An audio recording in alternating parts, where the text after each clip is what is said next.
be ready to offer all respect to others.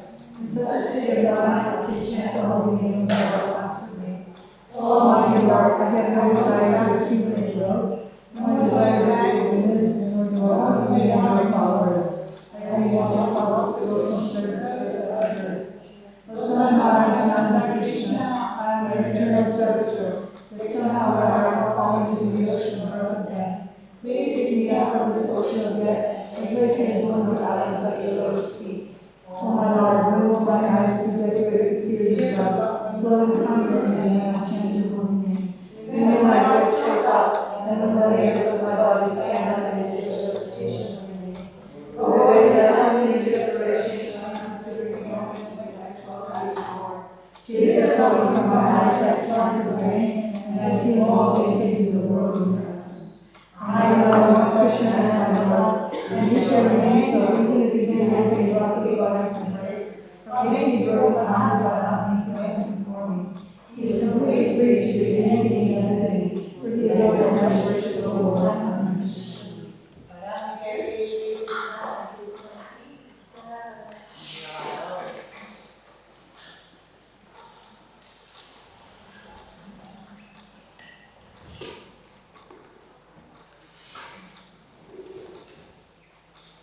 Jaya Radha Madhava Kunja Bihari Jaya Radha Madhava Kunja Bihari Jaya Radha Madhava Kunja Bihari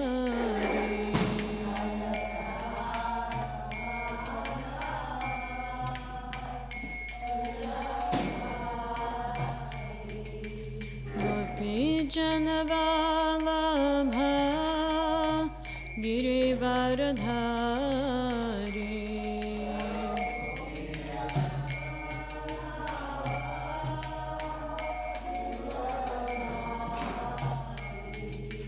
Gopi Janavalabha Girivaradhari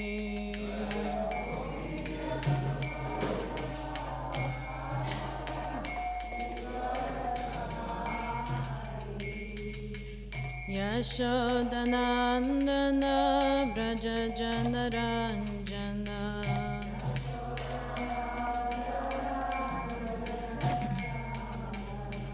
Yashodanandana Vraja Janaranjana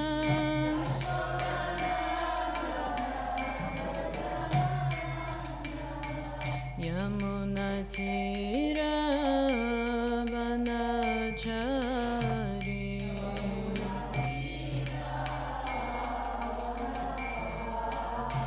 Yamuna Tira Vanachari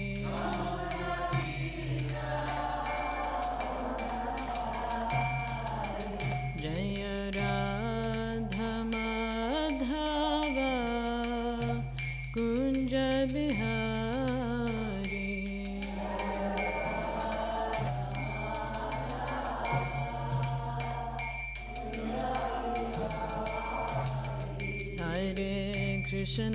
Hare Krishna Krishna Krishna Hare Hare Hare Rama Rama Rama Hare Hare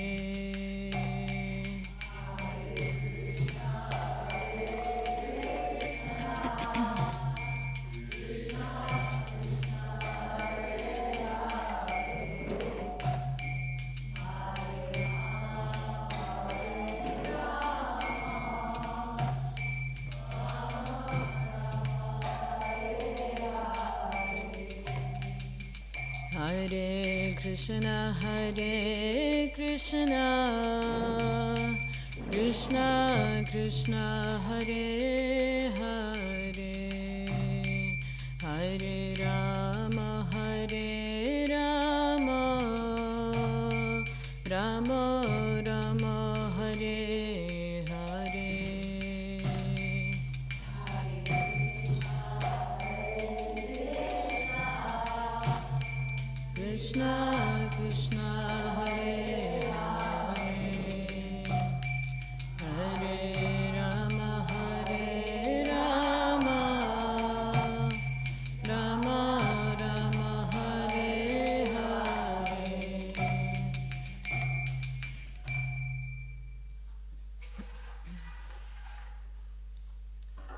Om Namo Bhagavate Vasudevaya.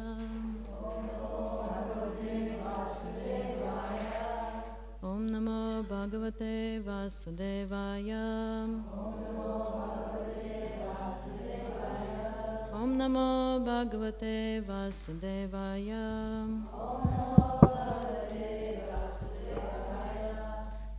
Hare Krishna. Feeling a bit humble to talk on such a audience of senior Vaishnavas. So we're going to be reading from Srimad Bhagavatam, Canto 3, Chapter 16, Verse 10. Ye me tanur dvijavaran duhatir madiyam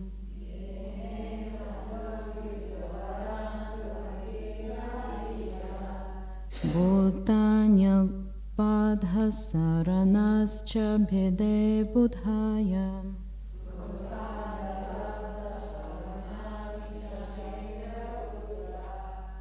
Drakshyanti aghakshata drishyosya hi manyavastan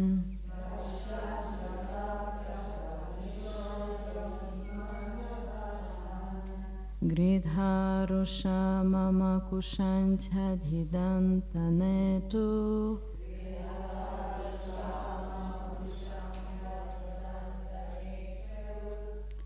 Ye me tanur dvijavarandhatir madiyam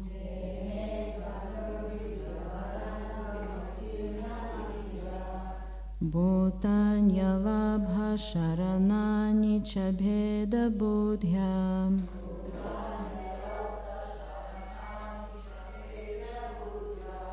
Drakshyanti aghakshata drisho hi hya ahiman vastan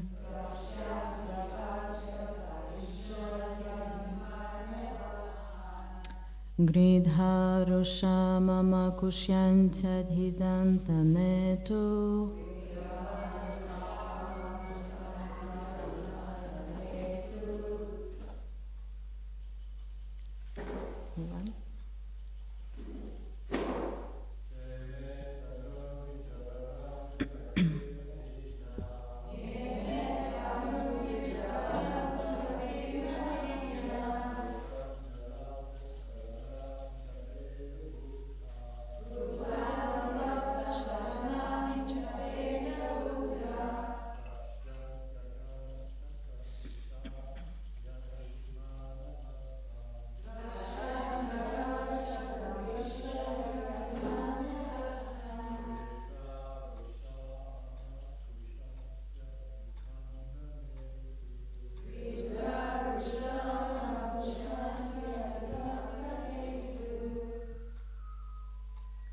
Ye, which persons? Me, my. Tanuh, body.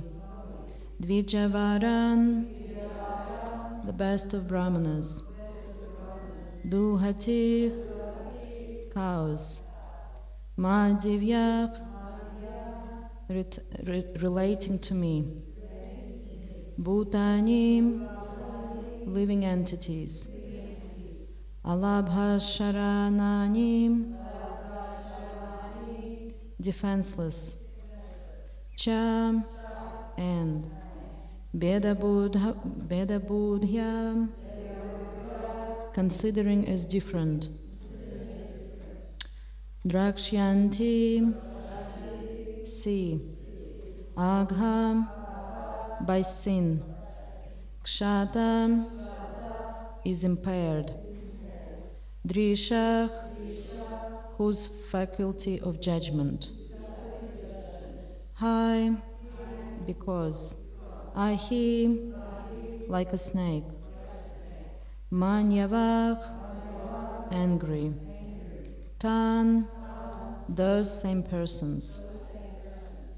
Gridhara, the vulture-like messengers. Rusa, angrily. Mama, my. Kushanti Ti Adhidandanetu of the Superintendent of Punishment Yamaraja. Translation. The brahmanas, the cows, and the defenseless creatures are my own body. Those whose faculty of judgment has been impaired by their own sin look upon these as distinct from me. They are just like furious serpents, and they are angrily torn apart by the bills of the vulture-like messengers of Yamaraja, the superintendent of sinful persons. Purport. The defenseless creatures, according to Srimad Bhagavatam, are the cows, brahmanas, women, children, and old men. Of these five, the brahmanas and cows are especially mentioned in this verse because the Lord is always anxious about the benefit of brahmanas and the cows and is prayed to in this way. Therefore, the Lord especially instructs that no one should be envious of these five, especially the cows and brahmanas.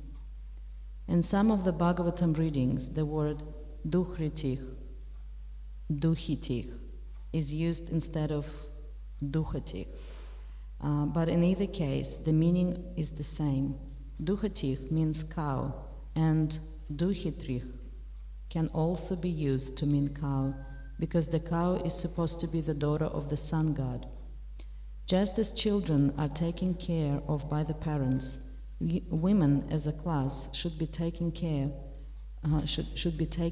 of by the father, husband, or grown-up son.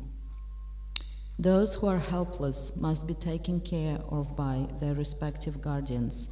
Otherwise, the guardians will be subjected to the punishment of Yamaraja, who is appointed by the Lord to supervise the activities of sinful living creatures. The assistants or messengers of Yamaraja are likened here to vultures, and those who do not execute their respective duties in protecting their wards are compared to serpents. Vultures deal very seriously with serpents, and similarly, the messengers will deal very seriously with neglectful guardians. Namo Vishnu Padaya Krishna Prishna Bhatare Shrimati Bhaktivedanta Swami Iti Namine. Namaste Saraswati Devi Gauravani Pracharine Nirvishesha Shunyavadi Paschatya Shatarine. Jai Shri Krishna Caitanya Prabhu Nityananda Shri Advaita Gadadhara Shivasati Gaura Bhakta Vrinda. Hare Krishna Krishna Krishna Hare Hare Hare Rama Rama Rama Hare Hare Vancha Kalpatarubhyascha Kripa Sindhubhyevacha Patitanam Pavanabhyo Vaishnavabhyo Namo Namaha. Okay, so this verse is basically in a nutshell describing everything that is wrong with our society at the present time. And it also really well shows the consequences of that, of what's been happening in our society and what we have to deal with. And it's interesting that Krishna actually saying that brahmanas and cows and the defenseless creatures are my own body. Yes, so we know that everyone, every living creature is a part and parcel of Krishna. You know, it doesn't matter if it's a little ant or if it's a human form. And ideally, the government should be equal to everyone, not just the human race, you know, not just cats or dogs that protected somewhat, but also to all the other creatures, because we're actually equal. We're all parts and parcels of Krishna. We all have our certain purpose in this world. We all have our unique relationship with him. And that's why we're all part of Krishna's body. And at the end of the day, we should show respect to all living entities. And so he's saying here that that due to sinful activities, we start to see others as distinct from Krishna. We start to see that difference. We don't see that equality. And this is where we have so many problems in our society. So, oh, sure. Is that better? Okay. Just getting on the way of my screen now.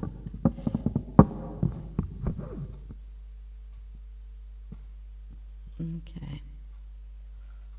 And so we see in this purport how Srila Prabhupada also explained what are those defenseless creatures. Yeah, so he's mentioning that according to Bhagavatam, there is these 5 classes. Yeah, we have children, women, brahmanas, cows, and old men. And we can see that since the degradation of Vedic society, these 5 classes, they've been exploited and neglected in many different ways. And it's been going on for such a long time that we actually don't even remember and know what is it meant to be like. So we often talk about Vedic culture, but in reality we don't actually know exactly how it was run and how it was functioning, because it's been such a long time. Yes, and so, and the society, we see the problems with neglect of children, and there's been a fight for women's rights, and neglect of older people in our society. We see these problems, and society is trying to fix it in their own ways. But the more we're trying to fix it in a materialistic way, the more problems come one way or another. There is always something happening again. And so we know that degradation of society started with loss of Brahmanical culture. We know from Srimad Bhagavatam, from first canto, that story of Parikshit Maharaj when he went on a hunt, and he got really tired and he was really thirsty, and then he walked into the dwelling of a Brahmana, of a sage who was in meditation. And the Brahmana, because he was in a meditation, he couldn't really meet him properly or give him water or anything. And of course we know that lots of these things, they happen because of Krishna will, because the Kali Yuga was meant to come. So it is part of the will of God that certain things were meant to happen in a certain way. So Parikshit Maharaj puts a snake on the shoulders of that sage. And we know what happens after that his son finds out what happened, and he gets really offended. Yeah, and he speaks certain verses there when he says, look at this, Kshatriyas, they don't understand the position of Brahmanas anymore. And he cursed Parikshit Maharaj to die in 7 days. And that was the beginning of how age of Kali was able to take power, because Parikshit Maharaj was the last rightful king that was standing on the way of Kali. And it is explained in Bhagavatam that when the father of that boy, when he realized what happened, he was very disappointed with his son, because actually the way he dealt with situation, it shows that this was the first instance of caste brahmanas, when he didn't actually went and investigate what happened, and he acted without really, just using his power as a Brahmin, because Brahmanas were very powerful. And that was the first instance when there was a degradation of Brahmanical society. And we know that Brahmanas were very powerful because they were advisors, and they were the ones who've been advising kings, and they always preserved the Vedic knowledge. And we know there's instances when Brahmanas were able to take down the not rightful king, like King Venu. He wasn't a good king, and then Brahmanas came together and they took him from his rule. So they had lots of power, and that's why we see from historically, like when we read Mahabharata and all Krishna book, and we hear about these powerful demons, they were always chasing Vaishnavas and Brahmanas, because they know that this is those who maintain the society, and so they've always been harassing them. And even in recent history, we know that there was this king, Aurangzeb, that he was a Muslim king, to my understanding, and he wanted to destroy Temple of Madan Mahan because it was higher and shining brighter than his castle. And so he sent his soldiers overnight to go and destroy all the temples in Vrindavan, and they had to move the deities to Jaipur. So we know all these stories. And what he was also doing, he was persecuting Brahmanas. He was trying to get them to cut their thumbs so they couldn't chant their Gayatris. And so this is how eventually, with time, the Vedic society got lost because the Brahmanical culture started to get lost. And these days we see that society is in such a state that we have, for example, doctors and teachers. They are Brahmanas by nature. There was always Brahmanas who knew Ayurveda, and they would treat people who are sick. And that was always done in such a way that out of goodness of their heart, but then the society was supposed to look after them and support them. And how we read it in Bhagavatam that Kshatriya kings were always distributing lots of cows and wealth to Brahmanas, that they were looking after them. But these days, society doesn't protect them in this way, and so we know that it's not like the doctors and nurses and teachers are all about money, but they just have to survive in this world, because society is not protecting them how it's meant to be. And so that's why we have this situation that sometimes someone is really need that medical help, but they're not able to afford it, and we have all these scandalous things we hear about what doctors did or teachers did, or, so it's all just the consequences of,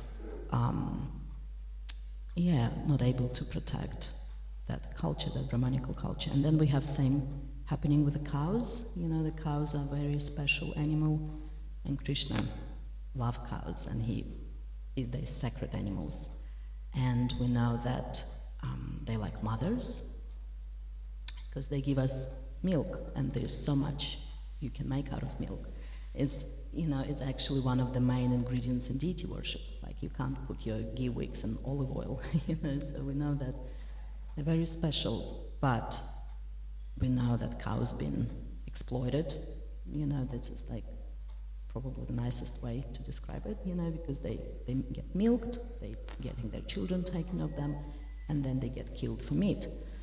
And Srila Prabhupada was always saying that until we stop doing this, there's always going to be war somewhere in the world, and it doesn't matter what United Nations are trying to do and the rules they're trying to bring and, all these conventions, but people eating this, food which is full of pain and aggression and just the consciousness of people that I'm just to satisfy my tongue, I'm happy to kill the other living creature.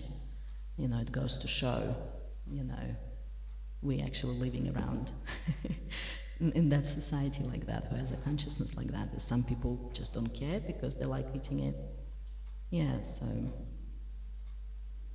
And as a result, the society is trying to fix it in a way that, yes, we have vegan movement, which is very popular at the moment, and it seems like it's a good thing, we finally some protection for animals, there is finally some,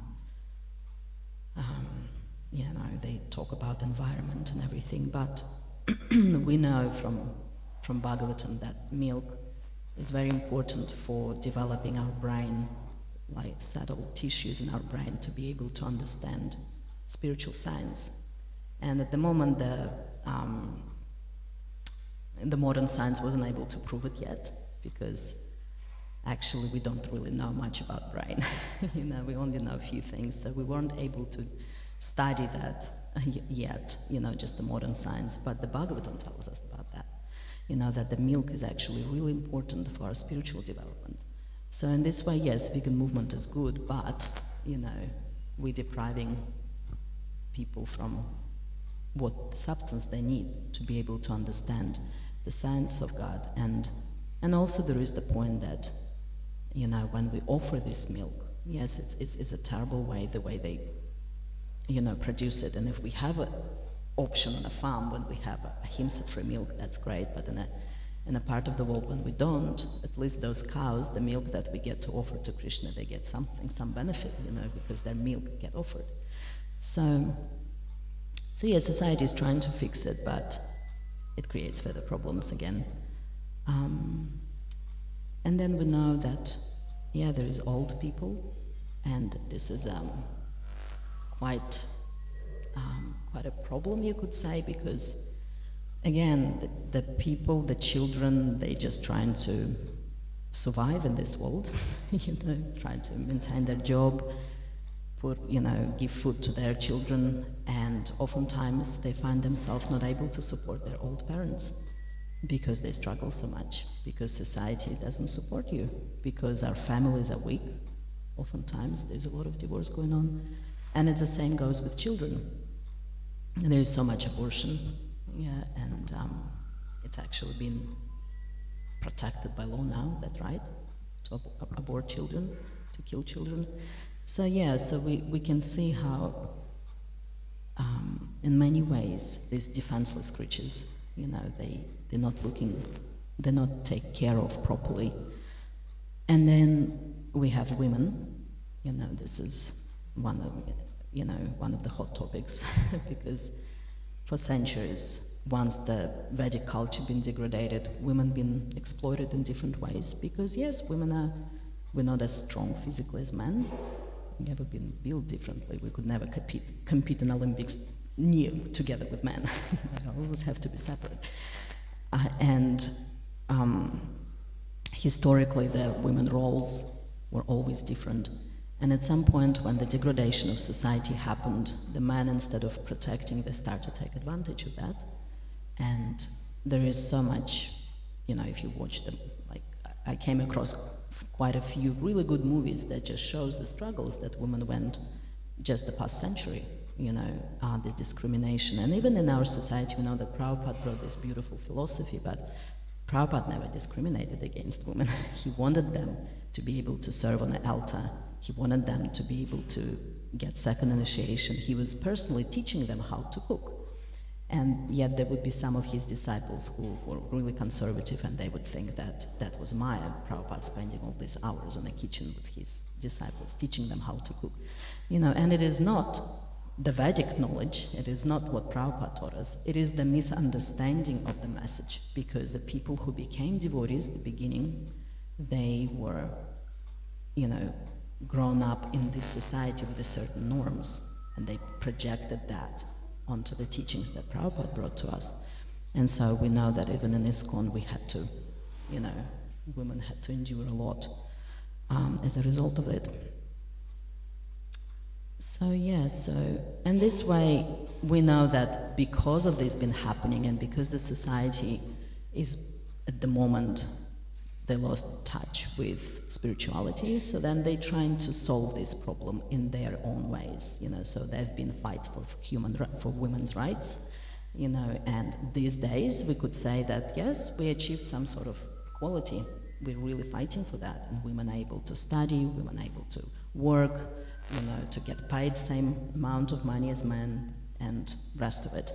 And they even find that it's been actually quite good for society. They say that women who are educated, they're better communicators, so it's actually they're able to have stronger families. Women who are independent and financially able, again, have a stronger families, so it shows that it's actually been good. But it's ironic because when we just say that we're able to have a strong family because a woman in a family is a good communicator and she's financially independent and hence she's more respected, she wouldn't let her husband to domestic, we have rules for domestic violence. It kind of just goes to show that it is degradation of society so much that the woman has to make sure that she is educated and financially independent for her family to actually be, so yes, we society see these problems, we see them every day, the racism, the discrimination, all these things, and they're trying to fix it, but they're missing the essence. And while they're missing that essence, it's always going to backfire somewhere, and and even though, yes, the women's rights, it helps for the stronger marriages, but we know that last year I just saw the article that there's not that many children being born. That's a huge decline. Because nevertheless, people, just 9 News was another article about families, how they, many people these days choose not to get married Because it's complicated, because there used to be that American dream, you get married, you get your house, you get your mortgage, you get your children, and da-da-da-da-da, but nowadays people go like, well, I don't want to do this because it's a slavery for 30 years to pay off your house, and you gotta grow up your children, and then they just leave, and you have to work on your relationship. And everyone who've been married for a long time know that first 10 years go by, and then you just gotta really work on it. It's really, really hard, it's not anymore just butterflies and, chocolates. It's like you really gotta put a lot of effort to keep your relationship going, and people more and more choose not to do that because it's difficult, because the situation is that we forgot about what is duty. Yeah, we talk a lot about rights. Everyone talking. I have, human rights, women rights, children rights. Everyone talking about rights, but no one is actually talking about duty. And Srila Prabhupada mentions this in his purport there, that he's saying that it is a duty. He's talking that we're meant to be performing our duty. And duty is this funny word, no one likes that word. You just say duty and it brings this cortisol feelings, that hormones of stress. It's just like, it's a burdening word, because yes, but the reality is that your rights is actually fulfilled by someone's duty. It's a duty of a husband to look after his children and his wife, and then it gives the right of a woman to be respected and looked after. Yeah, and the same for children. It is a duty of mother to look after her children, so it gives rights to her children. So if just everyone fulfilled their duty, then we wouldn't have a problem of rights, really. And it's actually an interesting point I was also going to make about how we're trying to bring those changes in society, but we don't actually change that essence. There was actually a study made in like 70s. That was an interesting time in science when they could still do all these really breakthrough studies, which we could never do now because of ethical considerations now. Like lots of those studies just not considered to be good because they cause harm to humans. But there was a study in the 70s that was made by one researcher, and she wanted to see what's going to happen if she let people do whatever they want to her. So there was 6 hours when she laid 72 items, and some of them were feathers, some of them were roses, there was knives in there was even loaded gun, there was different things. And she told her participants that for 6 hours they can do whatever they want with her. So she just stood there for 6 hours. And interestingly, it shows that in the beginning people were quite nice, they were just using feathers and just, seeing what they can do. But once they figure out that there is no consequences to their reactions, to whatever they do, they became quite aggressive, and they start, someone put a gun to her face, someone was pushing the rose thorns in her skin and things like that. So it escalated pretty quick, once they realized that there is no consequences, I can actually do whatever I want here. Plus there was a group of them, so that the breakthrough study talks about different things, like group behavior, but at the same time we can see that if we don't change our consciousness, so then all these rules and regulations that the society puts on us, they're very, they don't really do the job. They don't change the heart of people. And we know that every time there is some sort of natural disaster, the scariest thing is not even such a natural disaster as what's coming after that, because there is no control and people just go crazy. They go rape and they go and steal things, and it's just become anarchy everywhere. And that's really scary. And the reason why people do that, because the heart didn't change, We have all these rules and regulations put in place, but if there is no essence, then they don't really help. They don't really change you, who you are. And more than that, they make you a bit hard-hearted, because after some time, we're like, oh, how much can we talk about, culturally oppressed groups. You know, you just like, you catch yourself at the point when you just say, oh, come on, get over it. It's been like that many years. You know, because we don't actually, you know, it's just the rule regulations, they're trying to change it, they're trying to like talk about women's rights, but people get wearisome of it, you know. So this is when we're trying to follow something without actually understanding the essence, and the essence could be that, one second, trying to see if I did miss anything. Yeah, so we were talking about this duty. You know, people forgot about duty, and because there is no duty, there is no morality.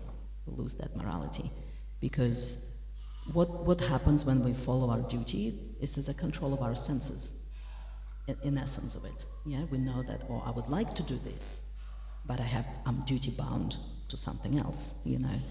And when we restrict our senses, this is when we become a better humans, basically. That's where the work start to happening with us, with our heart, we start to change.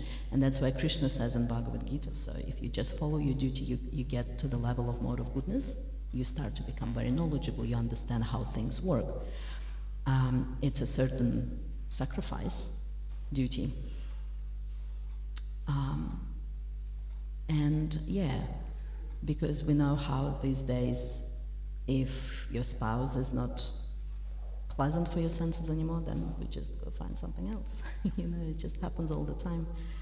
And there's nothing personal, it's just, you may have all these principles, but once it's become not comfortable, situation is not comfortable, then yeah, there is no morale there, really. And even when we become devotees, we often still struggling with that, you know, how to do the right thing, you know, when our senses want to do something else.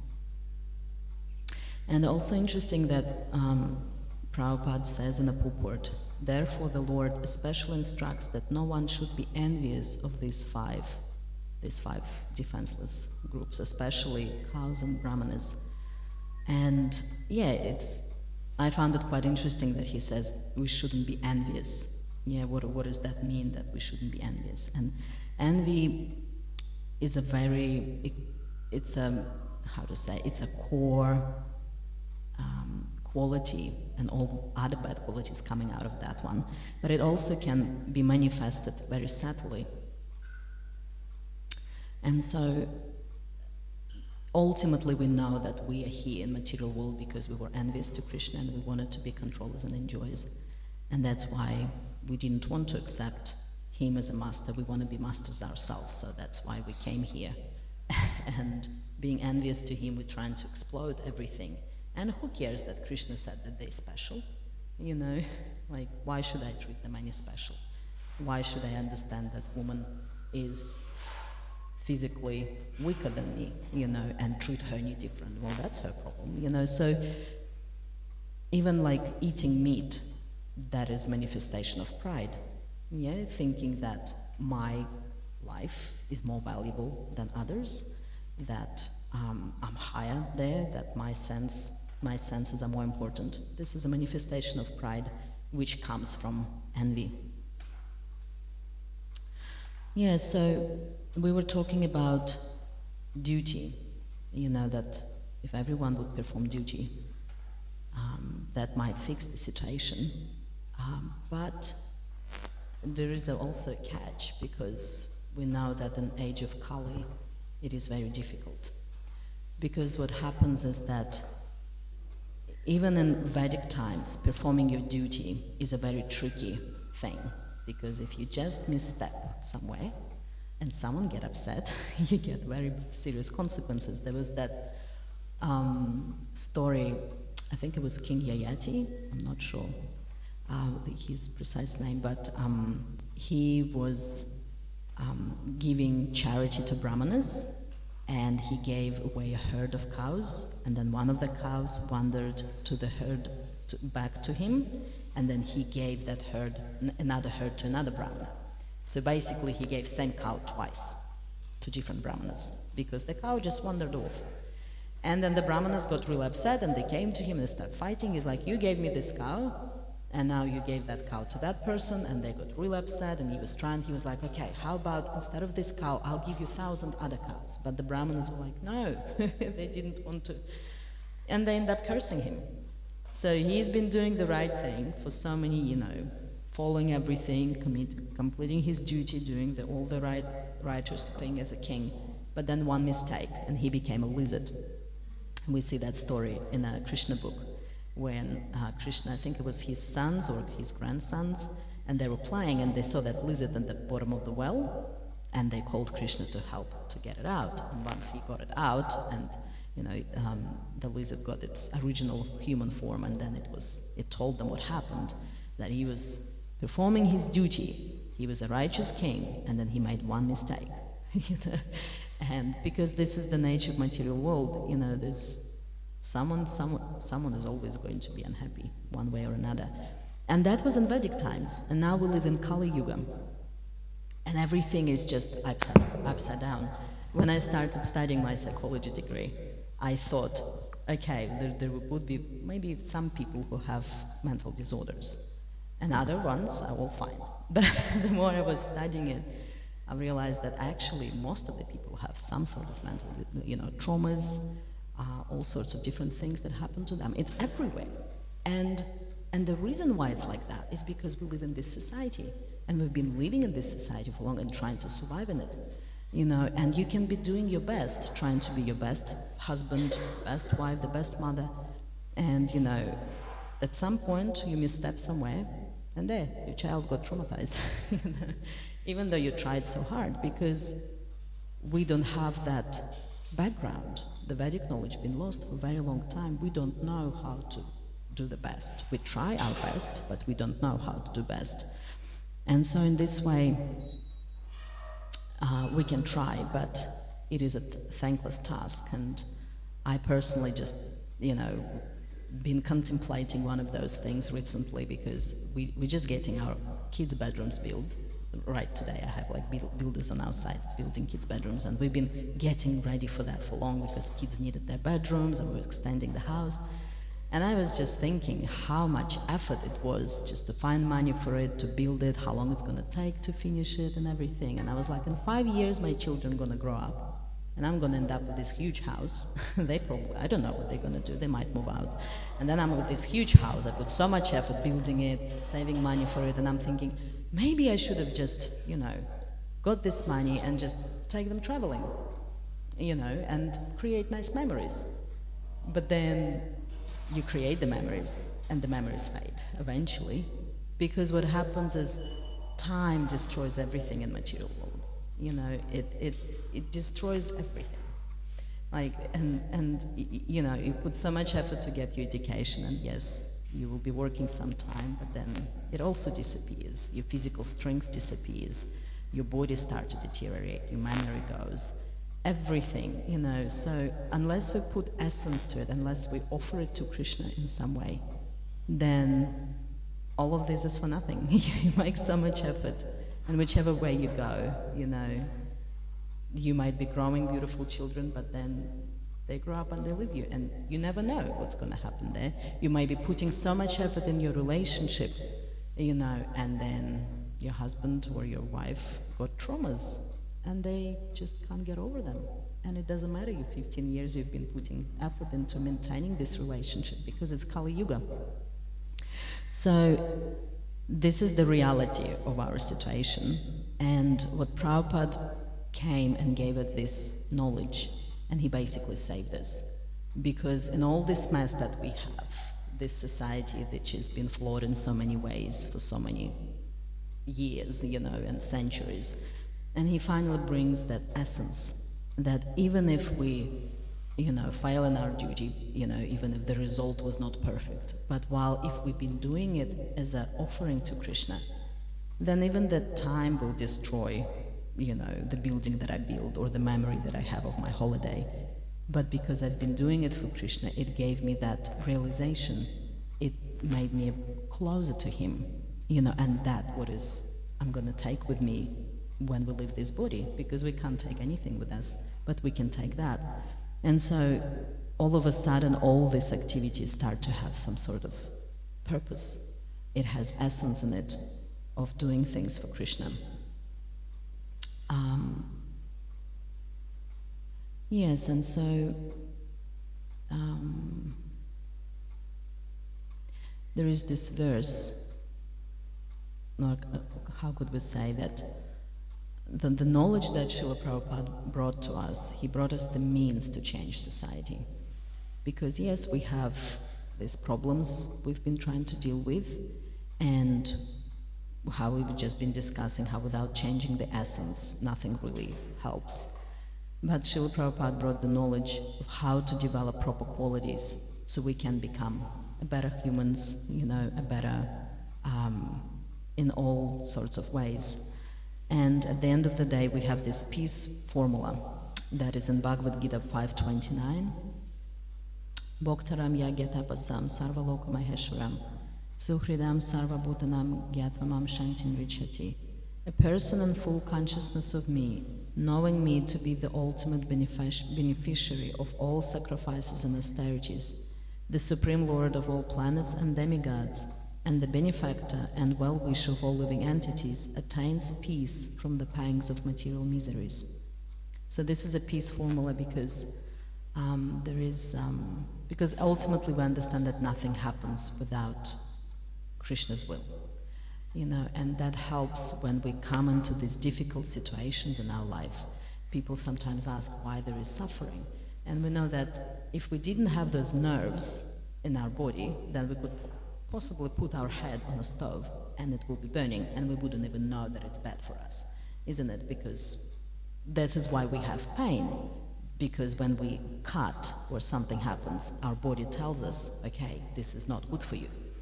And ultimately when we're understanding and when we're connected to Krishna, we know that he's a control and he's our best friend. We know that anything that happens with us in our life is for a greater good. We know that Krishna is in control. He is ultimately sending us certain difficulties to make us better, to purify our heart. And in this way we can remove the certain person that we think is causing us the distress and actually focus more on ourselves. And the example given of that is in Srimad Bhagavatam when Parikshit Maharaj found the bull. He came across the Dharma bull, but he's lying with his legs bleeding and everything, and he asked him, he was like, who did that to you? And that conversation is very interesting because the bull didn't say, oh, it was that Kali man. He goes like, it's actually really hard to say what was the cause of my misery, because he looks more deeply into it. He says that he understands that everything happens as a result of my past activities. And then the Kali, he was just there as an instrument who was meant to, do what he was meant to do, get his reactions. That's how the bull talks about it. And that illustrates to us how we can approach the life. So if we accept this mood, when we go about our life in this society, then there is a hope that there will be peace one day. If we accept the mood of doing everything to our best ability as a duty for Krishna, then there will be a hope that these 5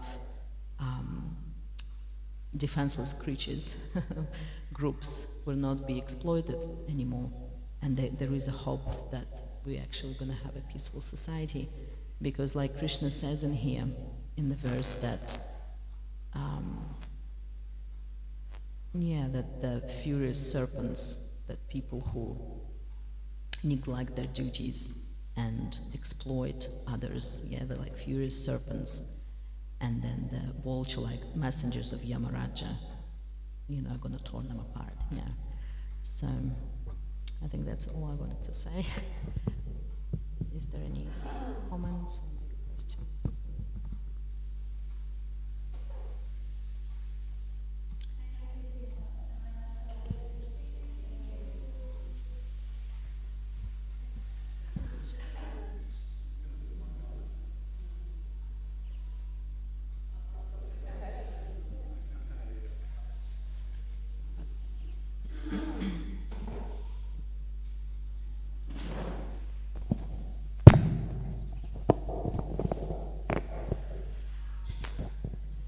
Haribol, thank you for a very nice class. It's a comment. It's a comment on the degradation of the society that we're living in now, and that the confusion about what it is to be a woman or a man, and the protection of women, how that's going to unfold when there's so many men that are now identifying as women and want that respect of being treated as a woman, when it's a big topic. It's a very kind of controversial and topic, but it just seems to be a deepening of that confusion and degradation in the society. It seems to be snowballing into quite a Yeah, it's a very good point actually, because you know how we were talking about these defenseless creatures, and then there is 5 classes of them, but then it is also said in Bhagavatam that Shudras are also need protection, also quite defenseless. So in the Vedic times, Shudras weren't even given money. They were given food or clothes or things like that, because they couldn't be trusted that they actually would do good with that money that they were given. So that's why they were used to give them things that they might just physically need. And nowadays, most of our society, even when we're talking about men, because most of them are Shudras anyway. Sometimes people even say, but Shudras are too advanced. Because to be a Kshatriya, like sometimes we meet people and we think, okay, well, he has qualities of Kshatriya, like he's want to protect and, or the Vaishyas, but the reality is that Kshatriyas used to know Vedic knowledge quite well. They were not just warriors, they knew Shastras quite well. So because these days society, we don't know anything, so most of the men also, those defenseless creatures that need protection, they don't know what they're doing, they're confused. And so this is the reality of it, that yes, in Kali Yuga, there is no one here, who is really, just like you mentioned, it's just like, whatever way you look, everyone is struggling. Everyone needs that protection. Everyone is actually not qualified. So that's why what Prabhupada brought to us, even though there could be confusion about identity or anything, but anyone can practice devotional service. Even if you identify as a woman or a man, it doesn't matter, gay or lesbian or just normal, or, I don't even know how to, but nevertheless you can practice. And that is what can save the society. And that's why Kali Yuga, even though it is like considering to be the most terrible time to live, but at the same time, Kali Yuga, also in Bhagavatam it says, it has this huge advantage that we have holy name, because in previous years we have to do sacrifices and deity worship, and everything was really serious. This day we're not able to do that, but we have holy name. And we've got Lord Caitanya coming here, so these are the advantages.